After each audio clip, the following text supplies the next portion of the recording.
Hello, welcome to Belfast. And there's an airplane. This is the city where C.S. Lewis was born, where he had his childhood and so forth. And I hope you can hear me all right with all of the sound. And this is actually the C.S. Lewis Square, specifically in Belfast, which kind of became the C.S. Lewis Square when Ross Wilson started the project to have the Searcher centenary sculpture here. So yes, the sculpture is called the Searcher, and it was done for I think the 100th. I'm assuming that's the 100th anniversary of Lewis's birth. Yes, yeah, that makes sense timeline wise. Because I remember when we celebrated the 50th anniversary of his death. Anyway, so this is supposed to be Jack, C.S. Lewis himself, beginning to search in the wardrobe. And so I'm actually in Belfast because of the C.S. Lewis Foundation's Summer Institute, which is here this year. I think it's the first time it's been in Belfast. And Ross came and spoke to us a little bit the other day and told more of the story of how this sculpture came to be. And now, I won't be able to show you now, but the whole park has all kinds of Narnia-inspired art and stuff. So if you're ever in the area, it's definitely worth checking out. And there's a library here. I love libraries. I love that there is one on site. Yeah. And there's a cafe called the Lamppost Cafe nearby that has some great, it's very nice Narnia themed stuff. Actually, I wanted to show you maybe the letter on the back. Because this was a letter that was written to a child who wrote to C.S. Lewis. This is what C.S. Lewis wrote back. And he says, "Dear Anne, what Aslan meant when he said that he had died is, in one sense, plain enough. Read the earlier book in this series called The Lion, the Witch, and the Wardrobe, and you will find the story of how he was killed by the White Witch and came to life again. When you have read that, I think you will probably see that there is a deeper meaning behind it. The whole Narnian story is about Christ.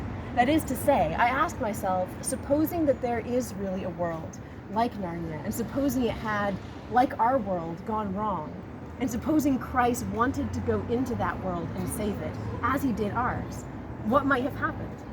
The stories are my answers. Since Narnia is a world of talking beasts, I thought he would become a talking beast there, as he became a man here. I pictured him becoming a lion because the lion is supposed to be the king of the beasts. Christ is called the Lion of Judah in the Bible, and I'd been having strange dreams about lions when I began writing the work. The whole series works out like this. Magician's Nephew tells the creation and how evil entered Narnia. The Lion tells the crucifixion and resurrection. Chris Caspian, restoration of the true religion after corruption. The Horse and His Boy, the calling and conversion of the heathen. The Voyage of the Dawn Treader is the spiritual life, especially in Reepicheep. Silver Chair, the continued war against the powers of darkness. And the last battle, the coming of the Antichrist, the ape, and the end of the world, or last judgment. All clear? ? Yours, C.S. Lewis." So I really appreciate that that's included, and there's this thing as the book that actually I've been reading lately is Surprised by Joy. I started reading it as I came here, and suddenly reading it actually in Belfast feels so different and so much more vivid to be in the place that he's talking about at the time. So I just wanted to actually read you a little bit from the beginning of Surprised by Joy. And I don't know if you're able to hear me well or if you want to come closer. Okay. I was born in the winter of 1898 at Belfast, the son of a solicitor and of a clergyman's daughter. My parents had only 2 children, both sons, and I was the younger by about 3 years. 2 very different strains had gone to our making. My father belonged to the first generation of his family that reached professional station. His grandfather had been a Welsh farmer, his father a self-made man, had begun life as a workman, emigrated to Ireland, and ended as a partner in the firm of McIlwain and Lewis, boilermakers, engineers, and iron ship builders.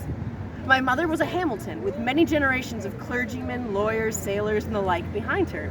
On her mother's side, through the Warrens, the blood went back to a Norman knight whose bones lie at Battle Abbey.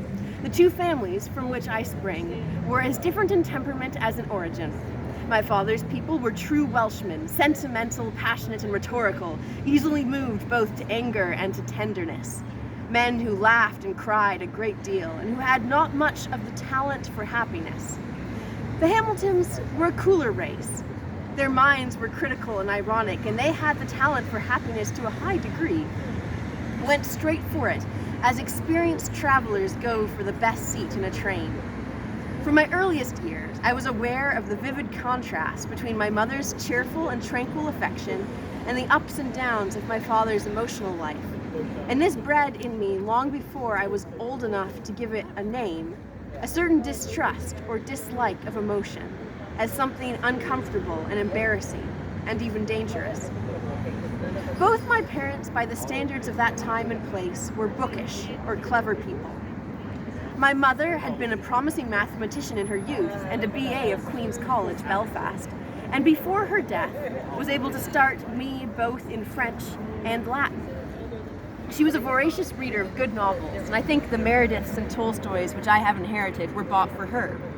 My father's tastes were quite different. He was fond of oratory and had himself spoken on political platforms in England as a young man. If he had had independent means, he would certainly have aimed at a political career.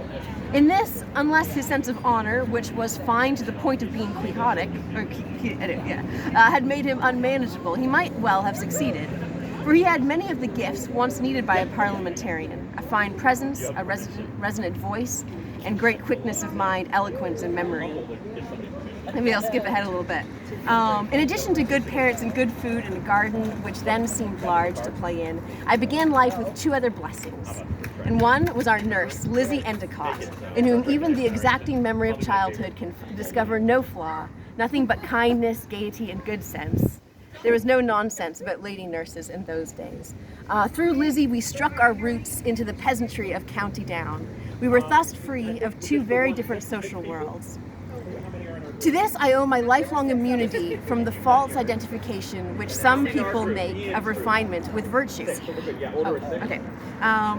I understood certain jokes could not be shared with Lizzie, but I also understood that Lizzie was, as nearly as human can be, simply good. And I think we better wrap things up. But thank you so much for reading with me, and I'll see you around. Bye.